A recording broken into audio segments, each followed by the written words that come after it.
console variables are a handy feature for enabling and disabling features or changing feature levels from a console. So in general, we wrap them in a namespace and they'll go into a CPP file.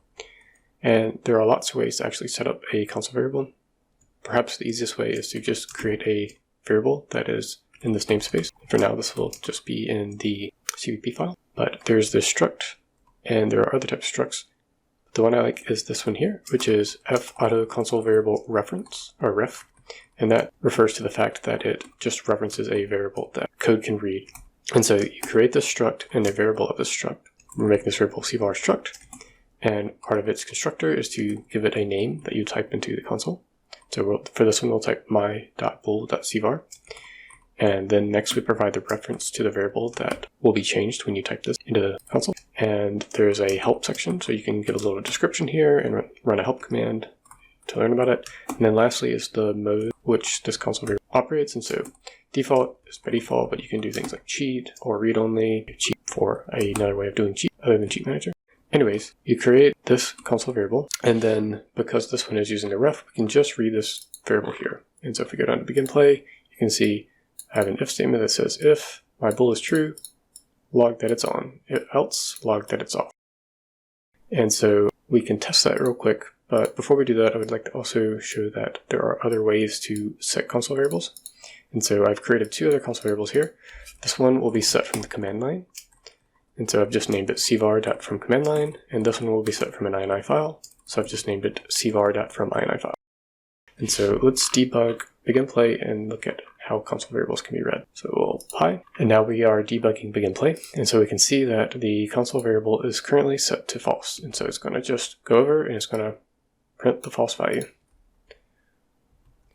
So next, let's actually enable that console variable. And so what I'll do is I'll go up to the console variable, and I will copy its name exactly, hit tilde, paste the variable name, and then I'll set it to 1 to enable it. And now if we stop pi and begin play, we will see that our cvar has changed to true, and so now it executes the true part. There's also the feature of being able to subscribe to when the value changes, and so what we can do is ask that cvar struct, which is this kind of machinery to hook up the console to the variable. We can use that struct, and on it is an OnChangedDelegate, and we can add some sort of binding to that delegate for a callback. And so for this one, I've just done add weak lambda, and the signature for that callback is to take a console variable, and I've set the weak lambda to be bound to this object, so that if this object goes out of scope, we kind of lose our binding. And so what I'll do is I'll put a breakpoint right here and continue. And now, if we go to the console, I can go up here and type 0, and we hit our callback. And so the callback is telling us that the console variable changed, and you can use this interface here, cvar getValueOnRenderThread, to read the new value. And if we look at the debugger output, we can now see that the cvar value changed to 0, and continue. I'll turn it back on. And now we can see from the output log that the cvar changed and it's 1. So that's all well and great, but often you'll find that you want to set cvars by default when booting up the game.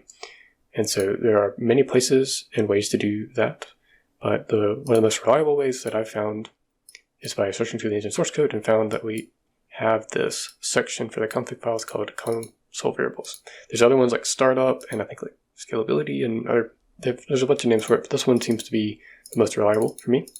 And so that is in default engine under our project. So the project name is UECPP tutorials.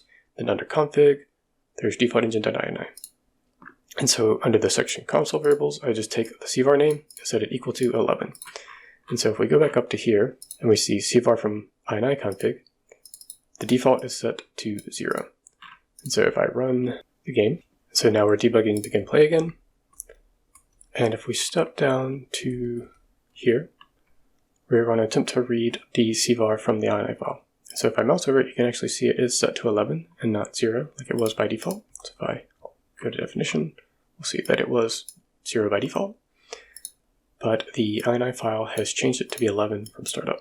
So if you want to make changes to the console variables persistently and not change a bunch of source code, you can update these ini files and check this into version control.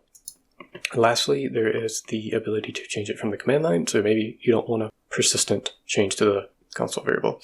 You just want to do a local test, but you want to boot up and not have to type it in every time. What you can do is in the command line arguments, type -exec commands equals, and then quotes, the name of the CVar. So in this case, cvar.fromCommandLine, and then space, value, and quotes. And so you can separate that with commas to do more according to the documentation.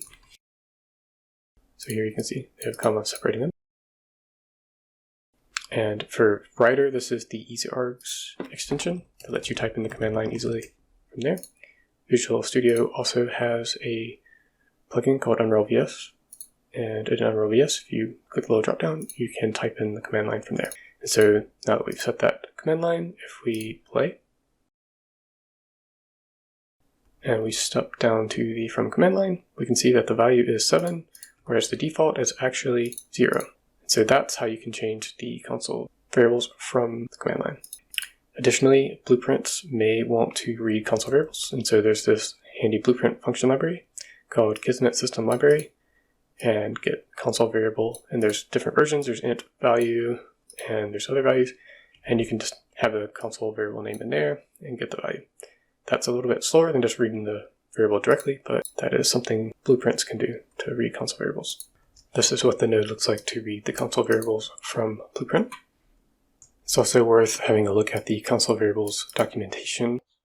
It's very verbose, and there's a lot of stuff here that you probably won't use, but it also has some other things that you might end up wanting. So it's worth taking a look at. For example, here is the TAutoConsoleVariable, which is different than what we used over here, which was the AutoConsoleVariableRef, in that this one doesn't take a reference to a variable, but it creates it for you. So in this case, it's creating an int 32 and setting the value to 2. But in order to read it, you have to ask it for the value. So there's these functions like GetValueOnGameThread or GetValueOnRenderThread. So it adds a little bit of complexity and potentially some overhead. So if you're reading something like this in a tick, I think you should probably use the variable ref. But just keep in mind that it's probably on the game thread. And if you're concerned with render thread and game thread, perhaps use the TAutoConsoleVariable. Leave a comment if you have any questions, and until next time.